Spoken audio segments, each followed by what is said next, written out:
Hola amigos libertarios de toda Latinoamérica, me enorgullece decir esto, me enorgullece porque realmente le hemos puesto mucho empeño, le hemos puesto mucho punch, mucho power a hacerle el aguante, como dicen en Argentina, a Javier Así Milei. En es. este programa hoy día nos podemos reunir desde tres países hermanos con una historia en común, con un pasado común y con un futuro próspero común, a razón Eso, de una sola frase, una sola palabra que es libertad. libertad. José Ignacio Trogliero, ¿cómo estás desde Ah, Argentina? Buenas noches. muy bien, un gustazo encontrarnos nuevamente, Fernando. Y bueno, ante todo, perdón, desconocer a Héctor, no sé que nos vamos a estar conociendo al menos brevemente en esta charla. Así es. O- Desde Argentina, Ciudad de Buenos Aires. Siento un pequeño retorno por ahí, así que ahí si me ayudan con algún retorno que pueda estar. Oye, Muy- y estoy súper emocionado también de recibir por primera vez en este programa Javier Milei, presidente, que hacemos con mucho cariño desde Chile. Recibimos a Héctor Ñaupari desde Perú, que la verdad es que un aplauso. Bueno, Hemos muchas logrado gracias. lo impensado. La libertad hace cosas increíbles. ¿Cómo estás, Héctor? Buenas De noches. verdad, bueno, muy bien. Buenas noches, José Ignacio. Buenas noches, Fernando. Buenas noches al público que lo sigue por las redes, lo sigue aquí en los distintos medios y redes sociales. Justo hablábamos pues de este tema del capitalismo creativo, de cómo nos integra, ¿no? De cómo estas aplicaciones maravillosas nos permiten acercarnos a pesar de las distancias geográficas, ¿no? Y obviamente más todavía por las coincidencias ideológicas, programáticas y por supuesto el liderazgo, hombre, no solo argentino, sino diría yo latinoamericano que está teniendo Javier en esta cruzada, en esta odisea heroica suya, ¿no? De llevar un mensaje a gran escala, ¿no? Que ha puesto el tema de la libertad desde una perspectiva, digamos, libertariana, austriaca, ¿no? A un gran público y sobre todo, digamos, introducirlo al debate político, eh, eh, no solo en Argentina, sino en América Latina. Y creo que eso ya lo coloca fundamentalmente en la historia contemporánea política, intelectual y de activismo político en nuestro continente. Así es. Bueno, para los que no conocen a Héctor, no han escuchado acá en Chile, en Argentina, hablar de Héctor, quiero contarles que nuestro amigo Héctor es ensayista, poeta, es autor de varios libros, conferencista internacional, abogado. eh, me siento poca cosa, che, no sigas con el currículum. bueno, pero es que uno para... No, no, era una broma. Sí, vas a conocerlo. Y con una pasada por aquí dentro de tu currículum, como decimos en Chile, dentro de tus credenciales, por la Universidad Francisco Marroquín de Guatemala. Sí, sí, yo enseñé allí hace a varios años. He participado dos veces en el concurso de ensayos Charles Stillman que promueve la universidad. He ganado dos veces el mejor artículo periodístico, una diferencia de 20 años, una cosa muy extraña y singular. Gané el premio el 2001 y el 2021, hace precisamente 2 años. Eh, Recientemente, estuve antes de la pandemia en Chile, estuve invitado por Andrés Barrientos de Ciudadano Austral y recorrimos el sur austral de Chile, ¿no? Magallanes, Punta Arenas, dando fundamentalmente conferencias, brindando, y también, bueno, Argentina, varias veces con diversas fundaciones y institutos y tanques de pensamiento allí, ¿no? Hemos tenido algún tipo de trayecto, ¿no? Entonces, y bueno, yo he sido abanderado de una iniciativa que fue la Red Liberal de América Latina, es la Red Liberal de América Latina, ¿no? O sea, un emprendimiento que ya ha tenido su desarrollo, ¿no? Y ahora básicamente dedicado a la difusión de las ideas de la libertad a través de lo que son mis libros, este último libro de ensayos que se llama La libertad en el corazón y otros ensayos, ¿no? que vamos a presentar, espero, pronto en varios países de América Latina. Oye, qué maravilloso porque con José Ignacio estamos esperanzadísimos que nos lleven a la Universidad de la Libertad. Ah, sí, sí, sí. Por supuesto. Hay que tratar de esparcir las ideas donde se pueda, ¿no? Bueno, Es verdad. vivimos en otro continente, pero bueno, en el mundo, ¿por qué no? Soñar no cuesta nada. No, es cierto. Así es. Oye, bueno, vamos en materia. Yo no sé si alguien tiene quizá una ventana de YouTube abierta que esté haciendo, o que estén con una segunda pantalla Ah, conectada. mira, ahí tenía No, una. yo apagué todo. Acabo de cerrar por las dudas, pero no sé si. Yo he cerrado todo, sí. Sí, ahí se fue. Ah, sí está ahí. Bueno. Bueno, ten en cuenta A para la veces la segunda pantalla hace también el eco al salir el audio por Ah, ahí. y por más que esté en pausa, digamos, sin sonar nada. Claro. Vale. Ok. Entonces, hoy mira, un poco conversar sobre lo que está haciendo la carrera de Javier Milei, pero aprovechando que está Héctor acá desde Perú, hemos visto las miradas ya en programas anteriores de lo que está pasando con Javier en Chile, ¿cierto?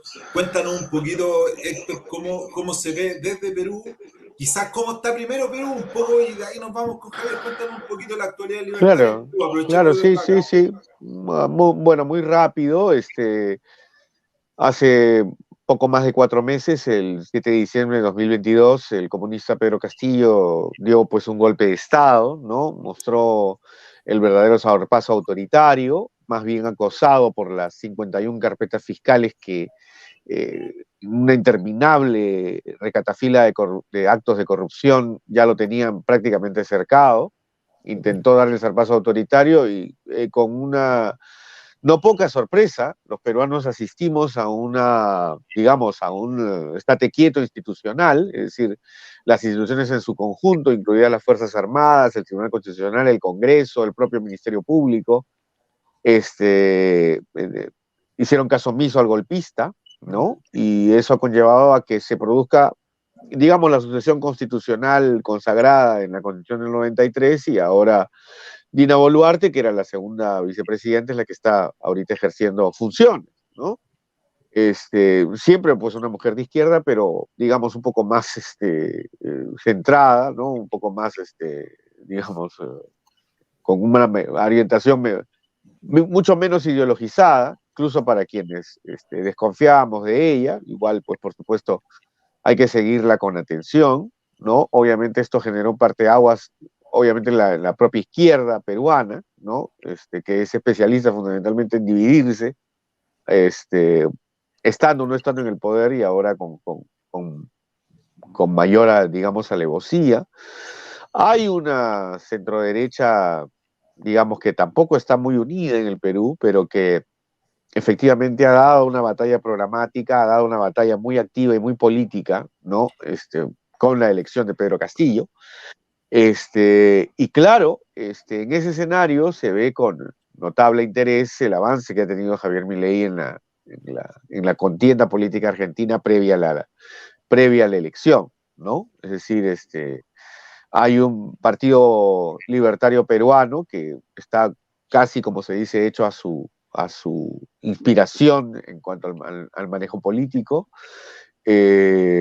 Yo los estoy fundamentalmente apoyando, Giancarlo Caya, Álvaro Pinto en Arequipa, Michel Salas en Perú, perdón, en Lima también. Entonces, están siguiendo con atención el desenvolvimiento de la campaña y el hecho fundamentalmente de que Javier reúne dos condiciones esenciales, ¿no? Que es fundamentalmente la empatía y sobre todo la energía para poder, digamos, divulgar las ideas y sobre todo enfrentar la grave situación de hiperinflación que está cogiendo Argentina de manera muy dura, entre otras circunstancias. Así es. Oye, qué interesante tú todo lo que cuentas, porque A nosotros no nos llega nada de eso, nos llega, pero la crema, como decimos así, el Claro, atentado, Claro. la verdad hasta este momento sabía sí que lo habían destituido a Castillo, no sé si me corrige Héctor si me equivoco, ¿no? Pero entiendo que cuando te referís al golpe es que hizo como cerrar el Congreso, básicamente. Así es, pero digamos su objetivo principal era arrestar sin fórmula de juicio a la fiscal de la Nación. Es decir, en Ah, realidad el Congreso no en sí mismo ya iba por por un tercer pedido de vacancia, una tercera moción de vacancia que no iba a tener éxito, porque Castillo había fundamentalmente sobornado alrededor de 40 parlamentarios, entre bien. 40 y 44 parlamentarios que impedían conseguir el número de votos calificados que lo iban lo podrían haber echado. Pero, digamos, la declaración del golpe y lo que se ha ido descubriendo, o sea, ayer nomás se ha descubierto el proyecto de declaración, el proyecto de ley, de decreto ley, donde se cerraba el Congreso, ¿no? O sea, en las pesquisas fiscales que ahí estaba viendo en Palacio, se acababa de descubrir fundamentalmente ello y las órdenes de arresto contra la fiscal de la Nación.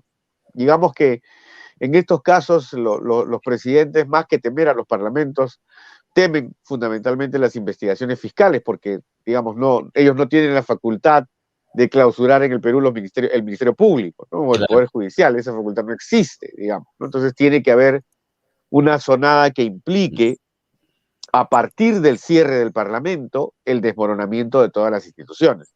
Lo que ha ocurrido aquí es una respuesta de naturaleza institucional que no ha avalado el golpe, principalmente por parte de las Fuerzas Armadas, que generalmente son las que primero se pronuncian, generalmente a favor de los dictadores en ciernes. Eso es lo que no ha ocurrido en el Perú, ¿no? Ha habido primero una respuesta institucional de los órganos del Estado más representativos, en este caso lo que en el Perú se conoce como los organismos constitucionalmente autónomos. El Tribunal Constitucional o de Garantías Constitucionales, el Ministerio Público, es decir, la Fiscalía de la Nación, la que reúne prácticamente a toda la organización de persecución penal, el propio Poder Judicial, digamos, es decir, digamos, ha habido una reacción en cadena que ha hecho que el golpe, es decir, que se había manifestado a través de la declaración de Castillo, se desmenuce, ¿no? O sea, se caiga como un castillo de naipes y que finalmente ni sus ministros ni sus allegados digamos, terminen siguiendo ello y que haya finalmente, a horas de su mensaje golpista, a solo escasas 2 horas y media, se ha capturado por la propia Policía Nacional y puesto a recaudo. Y de ahí a prisión desde entonces.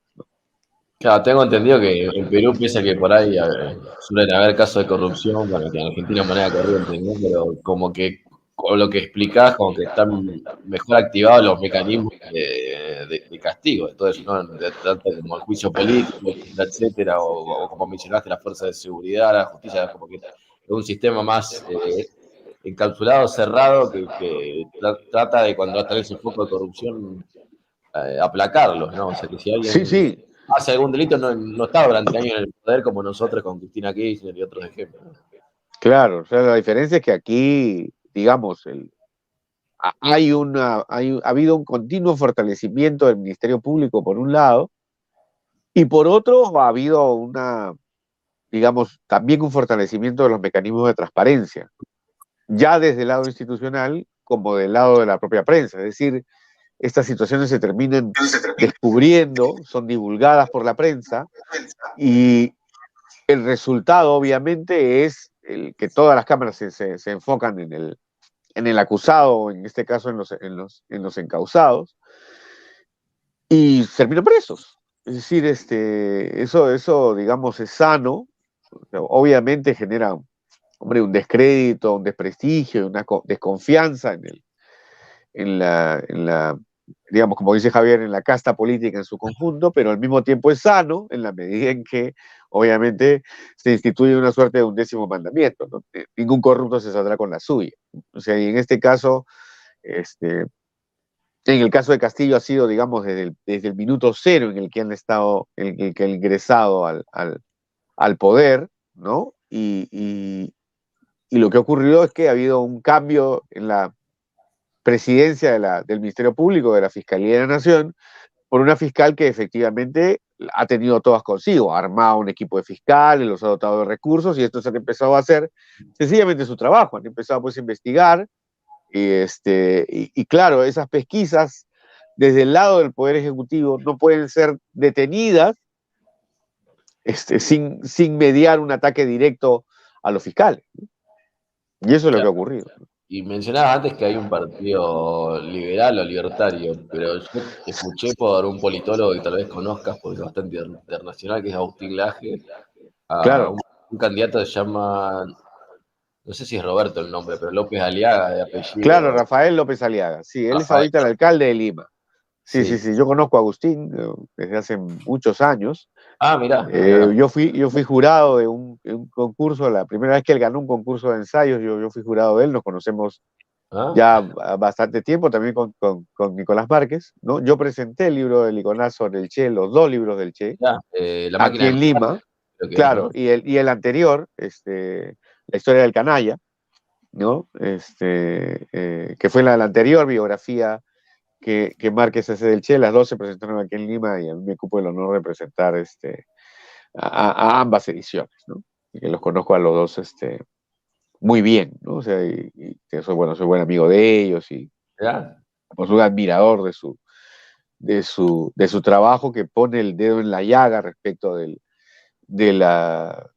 se va al corazón de la prédica izquierdista en estos tiempos, con todo el tema pues, de ideología de género, etcétera, que es esta nueva manera de digamos, generar un problema de esta suerte de enconos de guerra de clases, o ahora guerra de sexos o guerra de géneros, a los que estas proclive de izquierda. Estas causas identitarias que están cruzando. Claro. Oye, Axel Kaiser en Perú, está Agustín Laje. Sí. Axel, tengo entendido que tiene programado venir en julio o agosto. Creo que ya ha estado aquí, incluso, ¿no? Sí, a promover su libro El economista callejero, ¿no? El economista callejero, así es. Lo promocionó acá en Argentina, en la Feria del Libro. La Feria del Libro no, con un evento que hizo. La Feria del Libro me confundí con hace poco, que ahí estuvo Milei, en realidad. Claro. Oye, ahora estaba en Madrid. Estoy muy contento porque empezamos a poner nombres sobre la mesa y aparece el liderazgo que se han comenzado a levantar en toda Latinoamérica. Por ahí también aparece Gloria Alba. En Colombia hay un par de nombres en este minuto. Y así suma y sigue. En Perú creo haber visto... pero por lo menos dando la batalla en un programa a Jaime Bailey. Jaime Bailey. También tiene un programa donde yo lo he visto, no sé qué pasa con Bailey, yo no lo sigo tanto, pero lo he pinchado un par de veces y ha estado dándole a la casta, digamos, y ahí suscribo, ¿no? Tiró algunos buenos comentarios de Javier, otros no tanto, pero bueno, estuvo acá de visita en Argentina, pero estaba presentando un libro nuevo, entiendo. Sí, Los Genios, su biografía novelada de la relación entre García Márquez y Vargas Llosa, claro. Sí. Así que bueno, hay diferentes liderazgos que se levantan. Mira, yo los cito porque finalmente siempre digo, el mundo de la libertad es diverso, no es... Claro que sí. Y Dios quiera que nunca seamos algo hegemónico, más todo lo contrario. Así que, oye, bueno, esta semana, cuéntanos un poco, José Ignacio, cómo ha estado esta semana en Argentina con allá, desde el lugar mismo de los hechos, de donde se está jugando el partido. A ver si lo podemos hilar, más o menos, pasaron varias cosas. A ver, por ejemplo, Javier, ahora mismo entiendo que ya debe estar acá en Buenos Aires, ¿no? Pero el fin de semana estuvo en España, estuvo un grandísimo referente a nivel internacional, pero ahí top. Juan Ramón Rayo, Ancho Bastos, y en este momento no sé si me olvido de otro referente más, pero... Jesús Huerta de Soto. Así que una locura total. Fenómeno internacional. Primero que estamos en un programa de Chile con no sabía qué palabra usar, viste que los libertarios no tenemos ni compañero ni camarada como otros partidos políticos en Argentina, pero bueno, sí, compañero, pongámosle que lo podemos usar. Peruano también, que bueno, él estuvo en España. Así que eso por el lado internacional, increíble. Por el lado local, han habido algunas caminatas de lo que es el Frente La Libertad Avanza, sin Milei, que eso es una novedad, a pesar de caminar la calle sin Javier y avisar con poco tiempo de anticipación, la realidad es que se llenó de gente. O sea, tuvieron Victoria Villarroel, que es la candidata a vicepresidente, varios legisladores, y bueno, y fundamentalmente la gente. Así que la recepción viene siendo muy buena. Milei de a poco está presentando algunos candidatos, también a quienes serían asesores económicos. O sea, Ajá. la semana anterior había estado mencionando a Carlos Rodríguez y Roque Fernández, que han sido asesores del gobierno de Carlos Menem en los 90. Y bueno, hoy mencionó también como asesor de ese consejo económico a Darío Epstein, que es una persona con experiencia en el mercado financiero. Y bueno, lo está haciendo a poco porque él dice que si no le van a soplar o volar o robar los candidatos, Sí, la pues. casa. Sí. Y un poco también el tema de nombrar gente del equipo económico es espantar los rumores porque se vive diciendo que está solo, que no tiene un equipo que le acompañe. Y bueno, con todo esto está demostrando que no sería tan así. Claro. Bueno, yo creo que lo fundamental, el trabajo que está haciendo digamos, esencial. Lo importante, como digo, es armar los equipos, como dices bien tú, que ayuden en las diversas áreas e instancias el trabajo, ¿no? O sea, que acompañen al candidato y también, pues, digan lo suyo, ¿no? O sea, digamos, para que no recaiga todo el peso sobre eso, que siempre es una cosa compleja, ¿no? ¿Cómo está la relación de él con otras agrupaciones liberales o otros think tanks? A mí me Ah, preocupaba porque, digamos, yo veía más críticas contra Javier por parte de estas agrupaciones que por parte de los propios peronistas. Entonces eso me traía, me, debo ser sincero, me he peleado en Twitter con varios de ellos, que son buenos amigos míos, porque yo decía, a ver, esto significa que todos van a votar por el peronismo, ¿no? Es una cosa que yo no entendía, aunque no entiendo bien. no, en cuanto al voto, ahora lo conversamos, pero está un poco bastante más dividido que años anteriores, porque lo que se decía que había acá en Argentina, la grieta, que para mí no está, la grieta, como dice Javier, es moral en todo caso. Claro. Los que queremos vivir del fruto de nuestro trabajo, y bueno, sistemáticamente gozan de robarnos, y los únicos beneficiados son los políticos. Pero volviendo al tema que mencionaste, los liberales, yo medio que ya hice el duelo, pero lamentablemente somos pocos y nos peleamos. Es decir, José Luis Espero, otro economista reconocido, que seguramente conozcas, inició su carrera, o sea, en realidad él fue candidato a presidente en 2019, pero 2 años después, no, o un año y medio después, lo invitó a Milei a militar con él, estuvieron un tiempo juntos, claramente se separaron, que sería lo menos grave, porque bueno, Claro.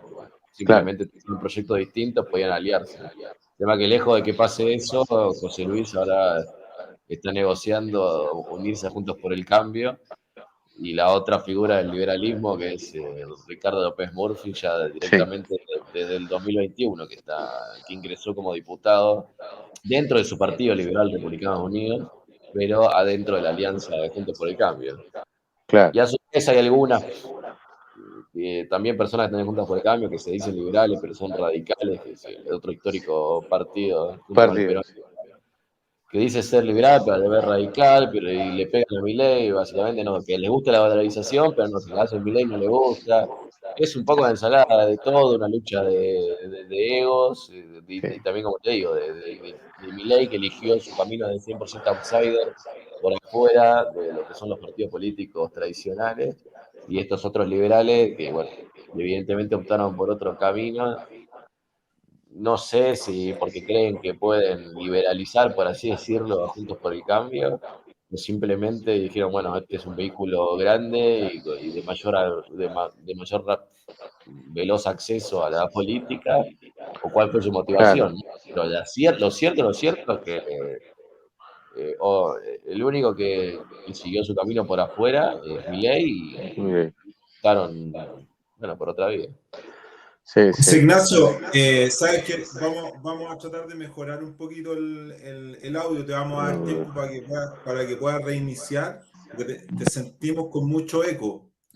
Entonces, me dicen ahí en los comentarios a ver si podemos levantar un poquito el tema del eco. Yo entiendo, Héctor, que ahí ya no se escucha el eco, ¿cierto?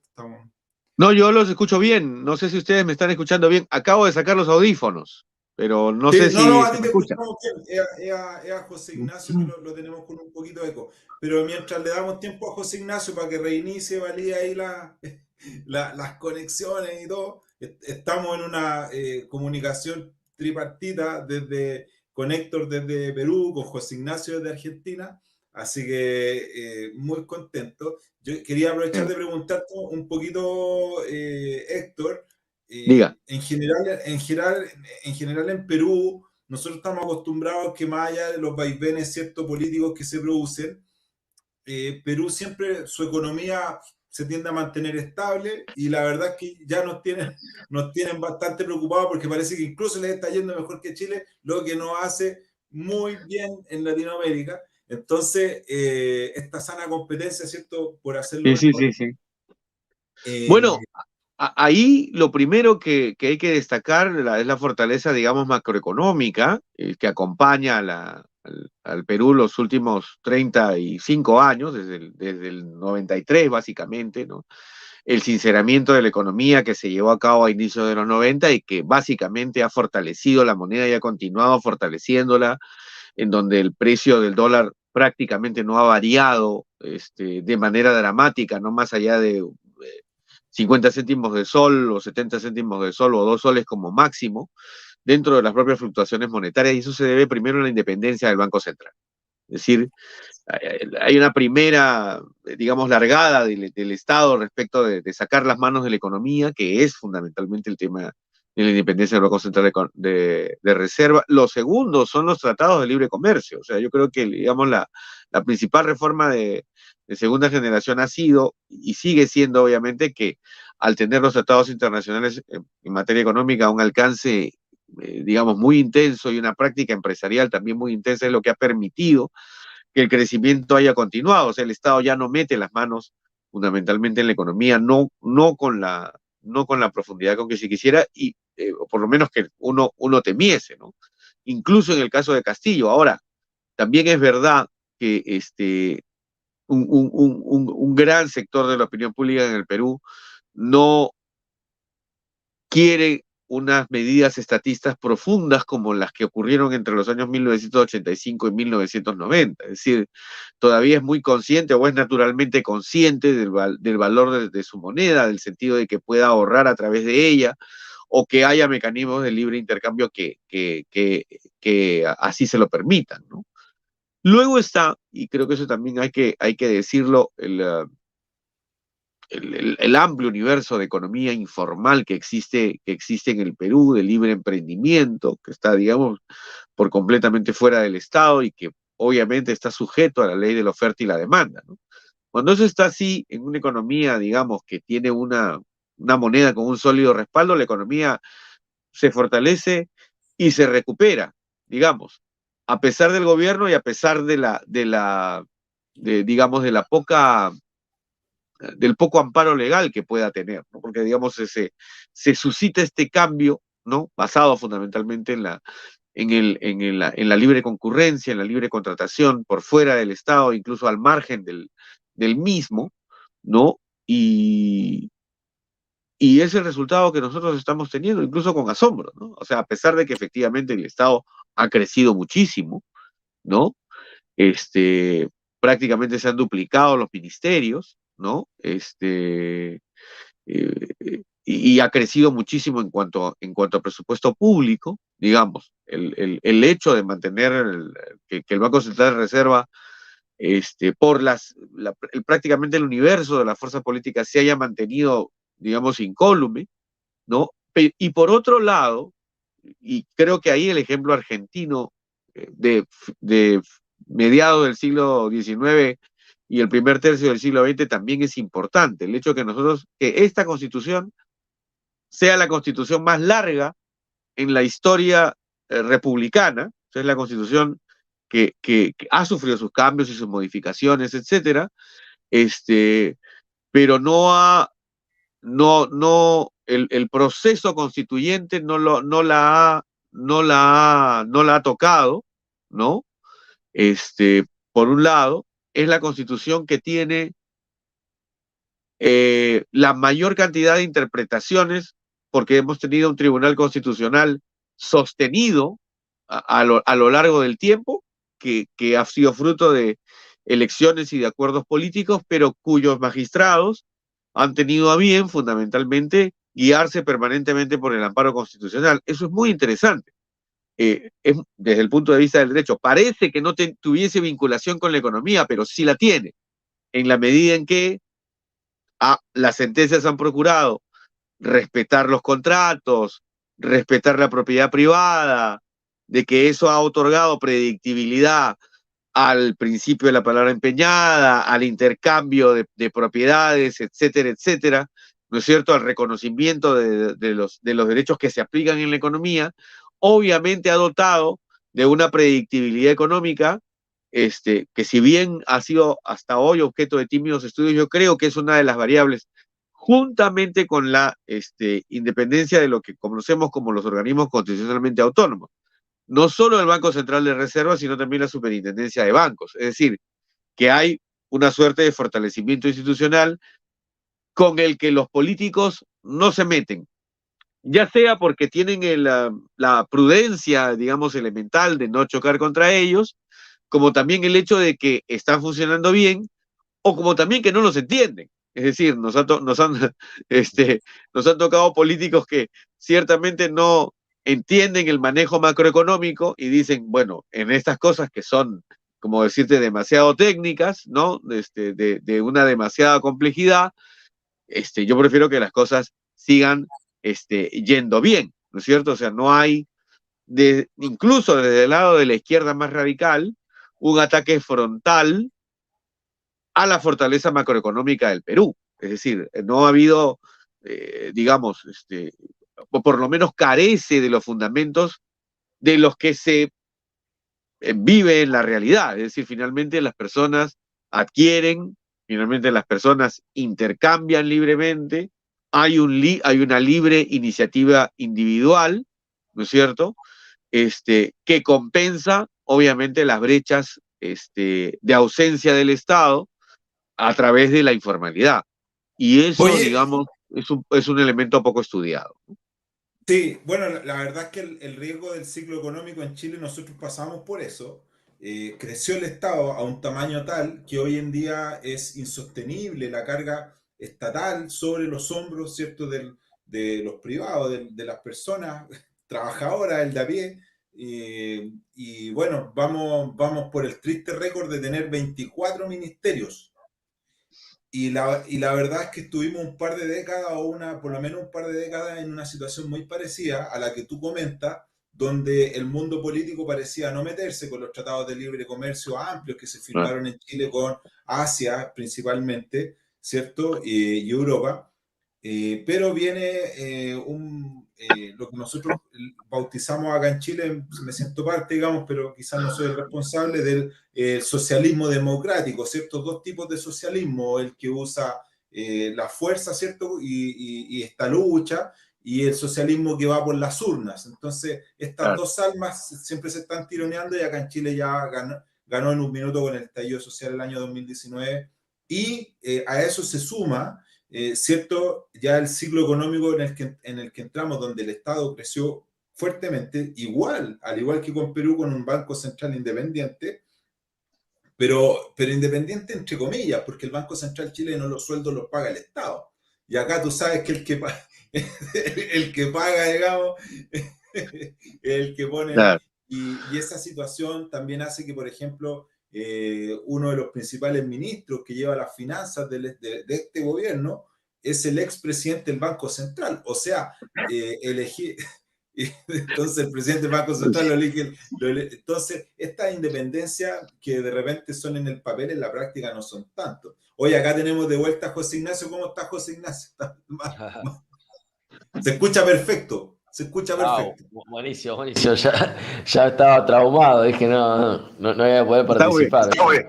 Iba a ser una estadía corta. Oye, esta escena está maravillosa, Chile, Perú. Oye, a todos los que están viendo, que van a ver este programa, que está Héctor con nosotros, nos honra con su presencia, está José Ignacio de Argentina, que también nos honra con su presencia. Suscríbanse, compartan, manden el video, difundan la idea de la libertad. La verdad es que todos los que están acá, además los quiero honrar con otra cosa, nadie está recibiendo un peso por lo que está haciendo y solo lo hacemos con el único afán de que los niños, las personas que aún son chiquititas, ¿cierto? El día de mañana, tanto en Perú, en Bolivia, en Argentina, en Brasil, en Paraguay, en Uruguay, todos los países hermanos puedan tener un futuro mejor, porque creemos firmemente que la libertad es sinónimo de prosperidad y esa libertad y esa prosperidad va a ser de este mundo un mundo mejor y sobre todo para los más desposeídos, para las personas con, menos beneficiadas, digamos, y eso es lo que nos mueve finalmente, un afán de ayudar al prójimo, ¿cierto? Y a través, en este caso, de la idea de la libertad. Javier Milei, desde Argentina, ha marcado un precedente. Este programa se lo dedicamos con mucho cariño. Llevamos ya varias semanas siguiendo, ¿cierto?, lo que ha sido la campaña con el trabajo de Claudio, de José Ignacio, ¿cierto?, que desde Argentina nos reportan toda la semana cómo va la cosa, cómo van las encuestas. Y a Dios gracias para los que somos creyentes, ¿cierto? A la fortuna a los que no lo son, porque acá caen todos, digamos, acá cae esto. A Dios gracias, en Argentina cada semana que pasa, las encuestas son mejores, vemos videos y Javier sigue rankeando. Vamos a tratar de sumar más gente de Brasil, ¿cierto?, a este programa, para que nos vayan contando cómo Javier ha ido, ¿cierto?, divulgando la idea, no solamente en Argentina, que es lo que tú planteabas, esto en un principio, sino que además también en otros países como Perú. Y en el caso de Chile, yo te digo, cada vez que hablo con gente, converso aquí, oye, ¿tú qué pensáis? Y aparece Javier Milei y aparece echar abajo el Banco Central que le va a poner una bomba. Figurado, nadie va a decir qué es eso. Después me llaman la atención acá. Entonces, estamos muy, muy, muy contentos con lo que está pasando en Argentina y avisoramos que esta situación magra económica que hemos visto de nuestros hermanos argentinos que nos tienen acostumbrados a otras cosas. Yo, cuando tenía 15 años, en Chile íbamos a Argentina, me imagino que en Perú igual, Héctor, a Argentina a comprar, a traer cosas, porque Argentina, los grandes eventos en Latinoamérica, los grandes artistas venían a Buenos Aires. No venían a ningún otro lugar en Latinoamérica, venían a Venezuela, que lamentablemente ha caído en las manos del socialismo, y venían también a Argentina. Entonces, esta situación económica ha sido muy dura, pero quería pasarme un poquito a otro tema, que yo sé que Javier también tiene desafío ahí. ¿Cómo está el tema de la delincuencia en Perú, Héctor? ¿Cómo nos ha tomado este tema de la delincuencia, del crimen, ¿cierto? Que lamentablemente los hermanos migrantes se han visto también afectados por estas bandas. Hay todo un tema en Latinoamérica con el tema de la inmigración y la gente, los desplazados políticos de guerra que tenemos desde Venezuela y Colombia. En Colombia también hay Sí, claro. Lo que nosotros hemos tenido es una altísima escalada en materia de delincuencia, ¿no? O sea, digamos que está obviamente una parte muy importante asociada al tema de la inmigración, ¿no? Fundamentalmente en el campo de las extorsiones, la trata de personas y el sicariato, ¿no? O sea, yo creo que, digamos, es el puro efecto de contar con gobiernos de izquierda, que son ciertamente permisivos frente a la legítima defensa y son también opositores a una, digamos, fortalecimiento de las fuerzas policiales para evitar el crimen, ¿no? Y sí, nosotros tenemos una preocupante escalada de violencia que, digamos, en algún momento va a ser recogida por un candidato de centro derecha fuerte, ¿no? O sea, eso finalmente va a pasar muy pronto, ¿no? Los dos males que nosotros tenemos fundamentalmente ahorita, primero, yo creo que en primerísimo lugar, es el tema de la de la seguridad ciudadana, en particular en Lima y en las grandes ciudades, ¿no? Que está fundamentalmente vinculada a la extorsión, a la extorsión por aplicativo. Hay un sistema colombiano que se ha importado aquí, el famoso sistema gota a gota, ¿no? Estos préstamos que finalmente concluyen en la muerte del prestatario, ¿no? La trata de personas, obviamente está concentrada fundamentalmente en el universo migrante venezolano, que es la víctima, esto es la mujer, la fémina venezolana, y sus extorsionadores, ¿no? O sea, está circunscrito ese universo, pero que obviamente en el fuego cruzado que implica ello, hay una escalada de violencia que es ciertamente preocupante. O sea, eso En incluso... Chile, Sí. sí, en Chile estamos en una situación muy similar. Se suma algunas incertidumbres, por supuesto, que está este proceso constitucional, ¿cierto? Que se vuelve a levantar. Yo particularmente, esta nueva constitución que están proponiendo, ¿cierto? Incluye Estado social de derechos, situación que ya conocemos los nefastos resultados que tuvo en Colombia, por ejemplo, en temas de vivienda, quebradísimo hasta decir basta en España, ya vienen de vuelta, ¿cierto? Donde el señor Iglesias y su partido, que son los símiles del Frente Amplio, del Todo Junto, que en todos los países se formó, ¿cierto? Este nuevo frente colectivista, ya sin el nombre de comunista o socialista, sino que ya como sacándose, digamos, el nombre, Sí, porque sí. la verdad es que en este siglo se hace impresentable mostrarse como tal, a razón de todos los crímenes que se han ido viendo descubiertos. Y yo diría que en Chile tenemos la misma situación que tú planteas, con una tensión importada, ¿cierto? Donde los líderes de izquierda además empiezan a tensionar con nacionalismos que la verdad es que poco aportan a solucionar las cosas. Y teníamos migrantes en la frontera que la verdad es que no podían pasar ni para un lado ni para el otro, gente que está pasando hambre, que está pasando frío, y en vez de mandar ayuda, mandan policías y militares, una locura. Así que la verdad es que el tema de la delincuencia acá en Chile es exactamente lo mismo. Sicariato, asesinatos los fines de semana, estamos viendo que no estábamos acostumbrados en Chile, no estábamos vistos, y en nuestro sistema judicial tampoco nuestras policías están preparadas para este tipo de crímenes estaban, así que se está como poniendo todo al día en ese sentido, y como dices tú, dos grandes preocupaciones en Chile: economía, porque vemos que el desastre, Chile es un avión que viene con todas las luces encendidas, cayendo desde el 2015 en una reforma tributaria de la presidenta Bachelet con el ministro Arena, que mató la inversión en Chile, y ahora estamos viviendo los resultados de que no hay inversión. Entonces es un avión que viene perdiendo altura con todas las luces encendidas, y nuestros políticos, como decías tú, ignorantes muchos de ellos, y otros simplemente haciéndole el quite, dicen que, bueno, es que el aterrizaje no va a ser tan fuerte. Sí. Entonces, si nadie quiere aterrizar, lo que queremos es que esto vuele muy alto. Entonces, y ellos se alegran y se felicitan diciendo, bueno, pero es que no vamos a caer tanto. ¿Cómo está, José Ignacio, en Argentina la cosa de la delincuencia? ¿Cómo se ve allá? Yo sé que ahí Javier tiene hartos desafíos también, digamos. El que la hace la paga, dice Javier. Sí, bueno, ese es el lema que impulsó Javier, el que le hace las pagas, pero hoy claramente impera todo lo contrario, ¿no? O sea, él está de acuerdo, por ejemplo, con la doctrina de Giuliani en Estados Unidos, que logró bajar la delincuencia enormemente, sobre todo en Nueva York. Cuéntanos un poquito de eso, de esa teoría de Giuliani, ¿de qué trata?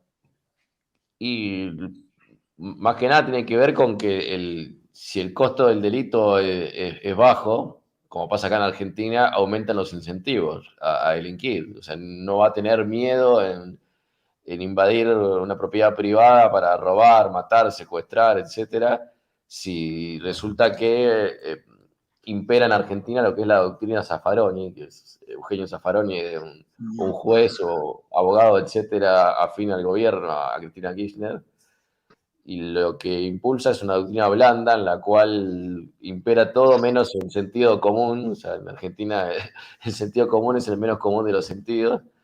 ¿Por qué digo eso? Porque la lógica, la moral, los valores, los principios dirían que frente a un delito, lo que importa son los derechos de la víctima, porque el delincuente perdió su derecho desde el momento que decidió salir a delinquir y traspasar los derechos de las demás personas.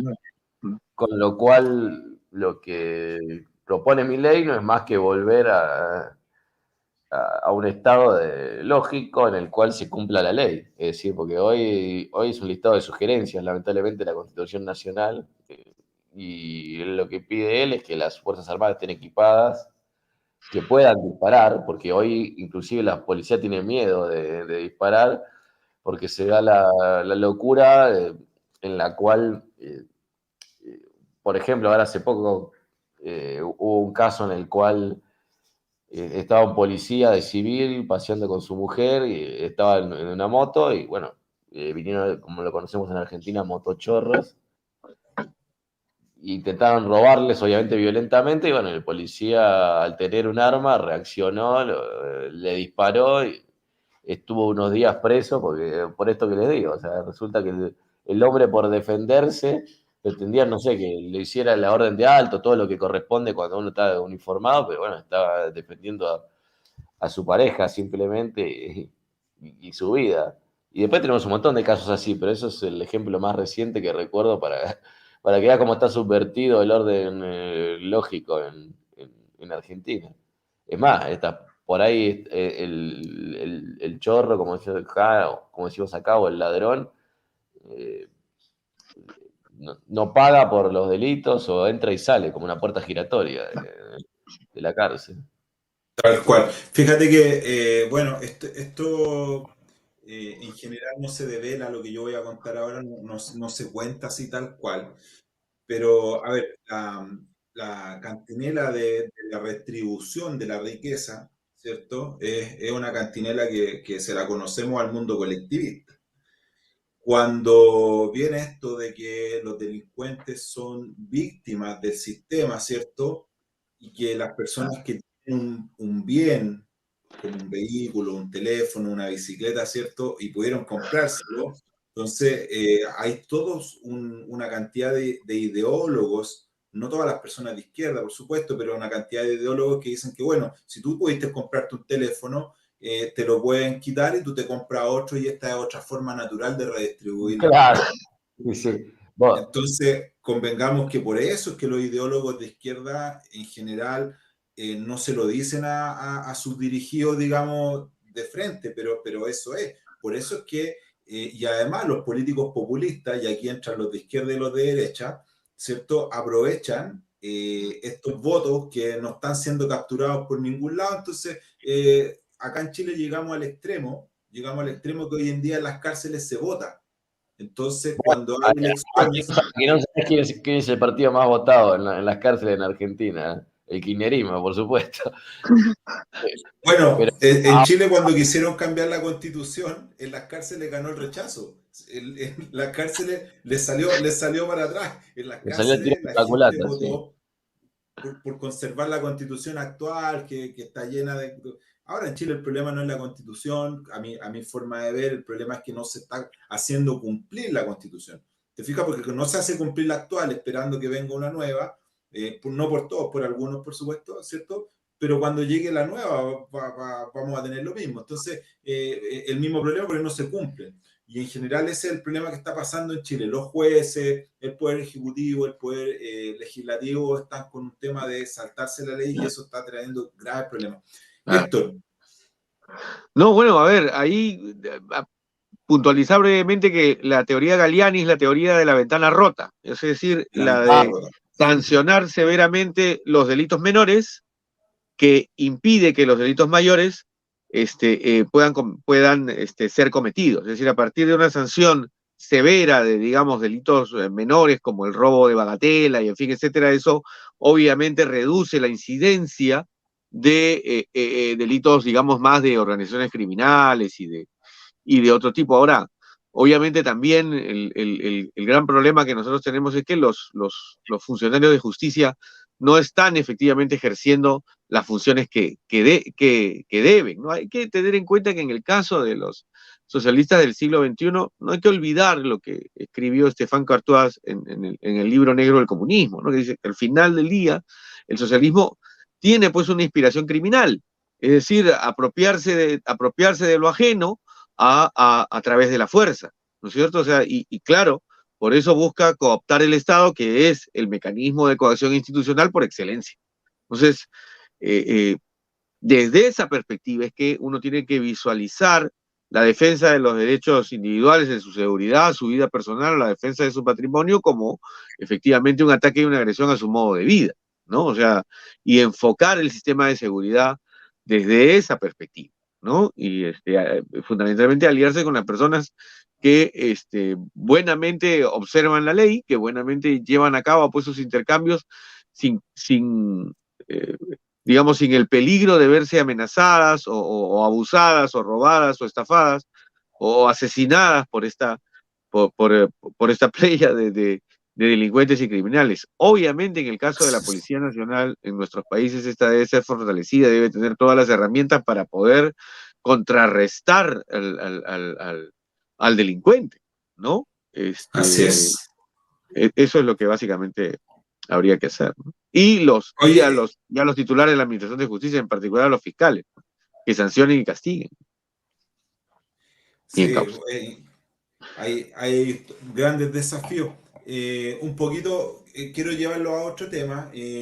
Aprovechar, José Ignacio, esta semana en corto, cómo está la cosa, qué, qué es lo que esperamos, porque, a ver, repasar un poco lo de siempre, para los que no han visto el programa antes, para los que no saben nada de Argentina, un poquito nos quedan pocos minutos, estamos ya, hoy se pasa el tiempo volando, estaría toda la noche, pero el próximo lunes se conectan y volvemos acá y insistimos a machacar por la Sí, libertad. sí, que por ahí estuve medio apagado hoy, estoy un poco agotado de trabajo, pero bueno, la próxima estaremos más No, arriba. dar un café y ya va.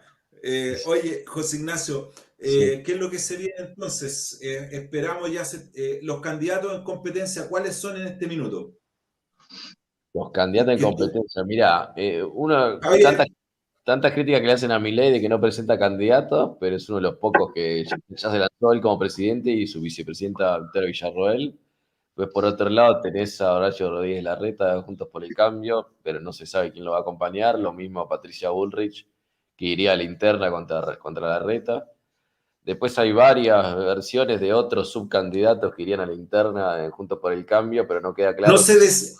si se van a presentar o no, porque la realidad es que está ante Patricia y Horacio, la verdad, donde se corta el bacalao, como quien dice. Y después tenés el Frente de Todos, con los kirchneristas. Yo no descartaría el último momento porque es una mentirosa serial, pero Cristina Kirchner acusa proscripción cuando en realidad está condenada, pero en primera instancia, ¿no? Porque aún puede apelar y después ir a la corte, etcétera. Ella dice estar O sea, proscripta. podría ser candidata, podría Podría postular serlo, así que hasta el último momento, hasta el 24 de junio, no, yo no la descarto, pero ella dice que no se va a presentar, lo dijo varias veces, y su candidato Delfín, como quien dice, sería un hombre que se llama Eduardo Guado de Pedro, Guado, que no sé si es el nombre o un apodo, entiendo que es el apodo, es una persona no muy conocida, pero el único mérito, entre comillas, si se le puede llamar, es que es hijo de desaparecidos, es decir, de montoneros, guerrilleros. Yeah. Y hay otros Esto candidatos. hasta el 26 de junio. 24. El 14 de junio se definen las alianzas y el 24 los candidatos. Perfecto. O sea, nos quedan 3 semanitas. Estamos al lunes 5, luego viene la semana del 12 y la semana del 19. Claro. En 3 semanitas vamos a saber qué es lo que pasa en Argentina y esperando que Javier pase a la segunda vuelta, ¿cierto? Entendemos que pasan los dos que salen primero, José Ignacio, ¿cierto? Y es que en realidad no es tan así. Primero que, como te digo, el 14 las alianzas, el 24 los candidatos, pero las votaciones, que son las primarias abiertas, simultáneas, obligatorias, famosas como las PASO, eso es en agosto, a mediados de agosto. Ok. Lo que hace es un piso o filtro, porque los candidatos que no superan un mínimo porcentaje quedan afuera y los otros candidatos pasan. ¿ok? O sea que en realidad es como que lo que hace es perjudicar a los partidos más chicos, porque los más chicos quedarían afuera, y los partidos grandes que en lugar de resolver sus diferencias, sus internas, valga la redundancia, internamente, lo hacen a cielo abierto con la votación de los ciudadanos. No es más que eso. El tema es que muchas veces no se tiene que, por la experiencia que anteriores, no lo subestimaría y no diría que es una encuesta, como mucha gente dice. ¿Por qué? Porque lo que pasa en la práctica es que termina definiendo o inclinando la balanza. Hay mucha gente que se lo toma como si fuera una primera vuelta. Y la realidad es que no. Primero tiene la primaria o paso, después viene la general, con los Y de candidatos ahí, que lograron pasar el filtro, y si no hay un candidato que saque por lo menos el 50% de los votos, o supere, o saque más de 40 y supere en un 10%, o más de un 10%, digo, al segundo Al candidato, segundo. eh, ahí hay balotaje, que es la famosa segunda vuelta. Que en realidad en Argentina sería como la tercera vuelta, porque tuviste la PASO, las claro, generales y el balotaje. Oye, José Ignacio, en Chile tenemos una palabra, el tufazo, le decimos, el aliento, el tufazo. ¿Cómo ves tú el ambiente? ¿Te fijas cómo está el estadio para El, Javier? el estadio para Javier, yo creo que está abierto con gente tomando cerveza y festejando y cada vez más populoso. Lo que sí noto como que hay mucha, muchas críticas en el sentido de lo que te dije antes, que se dice como que no tiene equipo, que no tiene estructura. También pasó en algunas elecciones en las provincias, porque lo que hacen es desdoblar, que se llama cuando los candidatos provinciales se votan en una fecha y los nacionales se votan en otra. Eso lo que busca, por un lado, es despegarse los gobernadores de su mismo gobierno. Tuvo, como decimos acá, es tu gobierno, pero bueno, como los gobernadores son una región más pequeña, no quieren quedar pegados con el presidente. Y claro, además, en este caso también es porque no es lo mismo que Javier como presidente, como cargo nacional, quede pegado a la boleta de los cargos provinciales a que vaya por separado. Por eso también se lo critica, porque salvo en La Rioja, donde le fue muy bien, salieron terceros y sacó un 16%, o sea, muy similar al porcentaje que sacó en Capital Federal y fue electo diputado hace 2 años, Milei. En las otras provincias sacó alrededor de un 8, 9, 7%, depende en cuál. De todas maneras logró meter, en algunos casos, concejales o algún legislador, pero eso sirvió para que lo critiquen y digan, no, Milei no tiene el alcance que dice tener, y además no tendría estructura, no tendría eh, cargos territoriales en la mayoría de las provincias, apoyo en el Congreso. Bueno, a ver, parte de lo que dicen, si uno se basa en la política tradicional, asiste algo a la razón en el sentido de que te da más poder, más empuje, tener mayor cantidad de gente en todo el país. Ahora bien, si nos vamos a casos del pasado, Néstor Kirchner en su momento, cuando empezó la peste del kirchnerismo, ganó con un 22, 23%. Está bien, construyó apoyo dentro del peronismo con todo con ese aparato, pero tampoco es que tenía dominancia, perdón, en el Congreso. Y si nos vamos a otro caso más reciente, Mauricio Macri, cuando fue presidente en el 2015, tampoco. Recién en el 2017, cuando fue aplastante la victoria que tuvo en la legislativa de medio término, ahí construyó una mayoría o empardó bastante con los legisladores de Frente de Todos.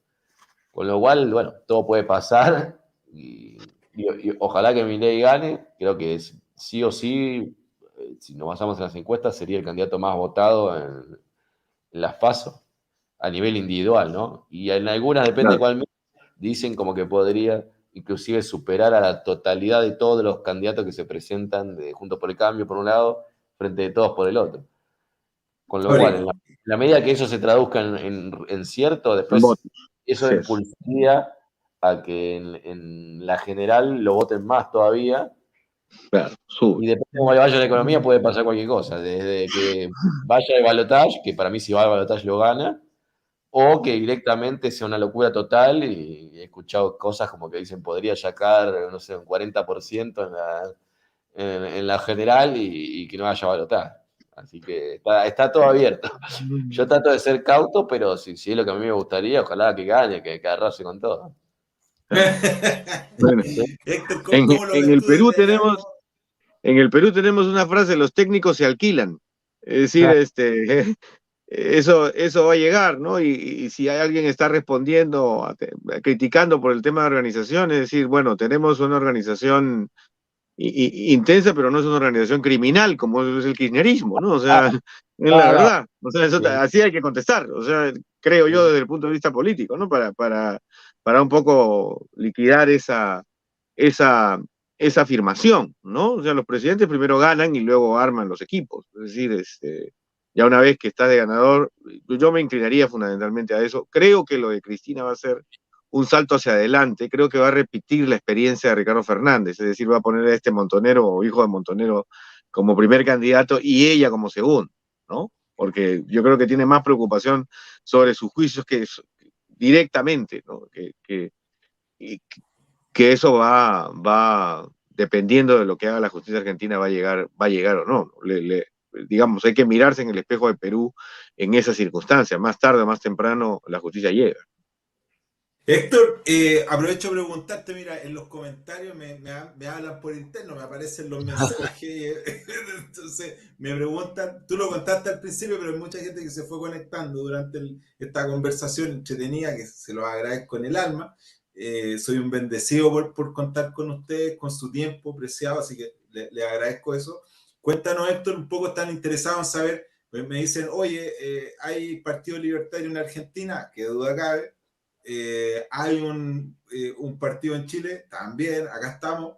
¿Qué hay En Perú hay un partido libertario peruano, ¿Cuál es tu que así se relación llama, cuál es tu relación? PLP. Sí, yo estoy contribuyendo fundamentalmente con ellos, he ido a dar una conferencia con ellos, han tenido un primer congreso, están, como decía yo, muy empatados con la figura y la personalidad de Javier, ¿no? Ellos incluso tienen una función que se llama La Libertad Avanza, ¿no? Tienen la Libertad Avanza Perú, ¿no? Han tenido la fineza de poner mi nombre a su biblioteca virtual, ¿no? Entonces, hay una interesante sinergia, ¿no? Yo contribuí fundamentalmente, primero a nivel latinoamericano, a formar lo que se llama la Alianza Libertaria, un conjunto de partidos y de agrupaciones que se ha ido armando, entonces, de partidos fundamentalmente libertarios. Entonces sí, es una organización naciente, están empezando a recolectar sus firmas, todo, pero efectivamente tienen, digamos, la cabeza muy amoblada, las ideas claras hacia dónde debe ir el Perú, ¿no? Y otro rumbo, que no es otro rumbo que el de la libertad, ¿no? Y las elecciones están a este minuto todavía lejanas, son el 2026, es decir, y el gobierno va fundamentalmente a continuar con Dina Boluarte, no se avisora, o por lo menos lo que sea, eh, digamos, trasladado hasta el 2026 o el debate del 2026 es el momento constituyente. O sea, Castillo quiso crear un momento, Castillo quiso hacer muchas cosas, quiso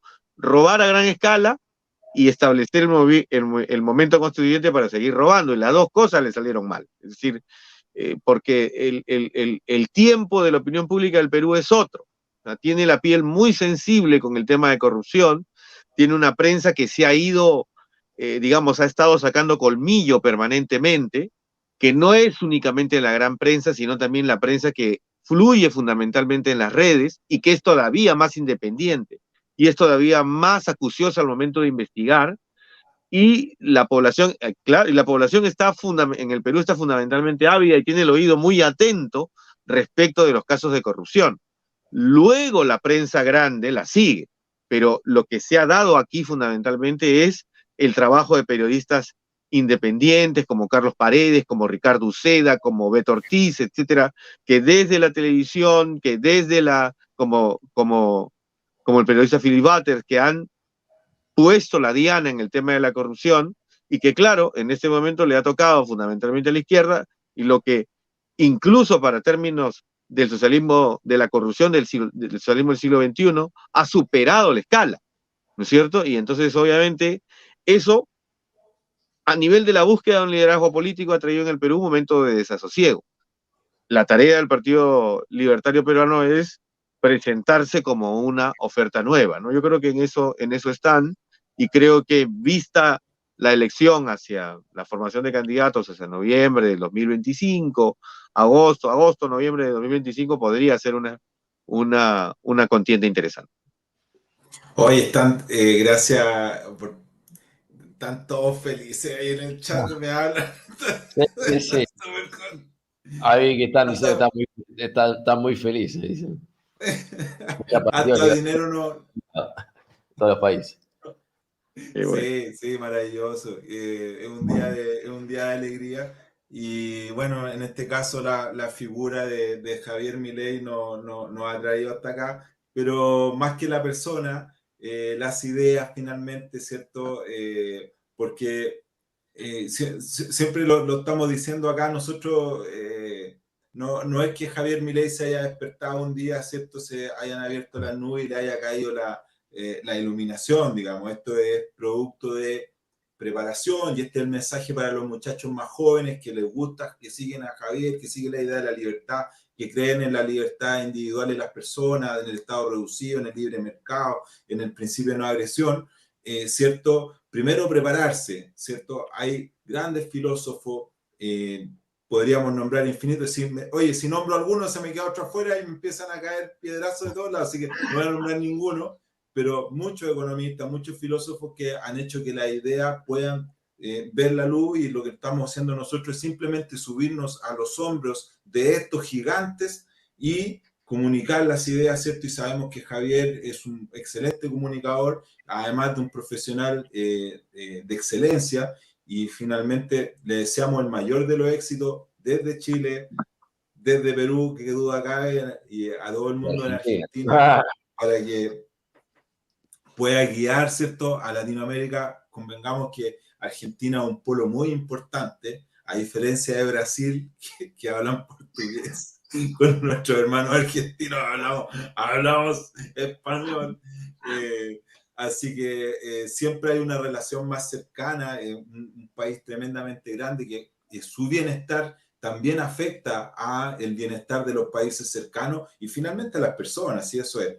Héctor, te quiero agradecer, te dejo invitado para la próxima semana, día lunes. Claro, seguimos dando la batalla hasta que en este lugar podamos abrazarnos ahí a la distancia y decir que vamos a tener a Javier como presidente. José Ignacio, lo mismo, agradecerte el tiempo, la disposición, la buena onda. Unas palabras cortitas, Héctor, para que te despidas luego tú, José Ignacio, y cerramos. Sí, nada, que la libertad avance en América Latina, que estas iniciativas y emprendimientos continúen y que veamos muy pronto a Javier Milei presidente. Claro que sí. José Ignacio. Bueno, muchísimas gracias, como siempre, Fernando. Ha sido un gustazo coincidir con Héctor, conocerlo, y bueno, coincido con él. Es decir, me parece que estos espacios están buenísimos. Lo ideal es que cada uno trabaje desde su país, pero salir también un poco de ese frasco y, bueno, y compartir las ideas a nivel Latinoamérica me parece excelente. Así es, amigos. Bueno, como siempre digo en este programa y en otros también, lo que estamos sembrando, ¿cierto?, con llanto, lo vamos a cosechar con alegría el día de mañana, que va a ser prosperidad para nuestros hijos, para nuestros nietos, para los que van a venir, grandeza durable, basada en la libertad, que nada más que nos puede llevar a ser felices. Les mando un abrazo, los dejo, los dejamos hasta acá. Un saludo grande a todos los libertarios de Latinoamérica y de habla hispana, porque esto con YouTube llegamos a todos lados. Así que estén muy bien y como siempre decimos, ¡que viva la libertad, señores! ¡Que viva la libertad! ¡Viva la libertad! Chao, chao. Chao, chao.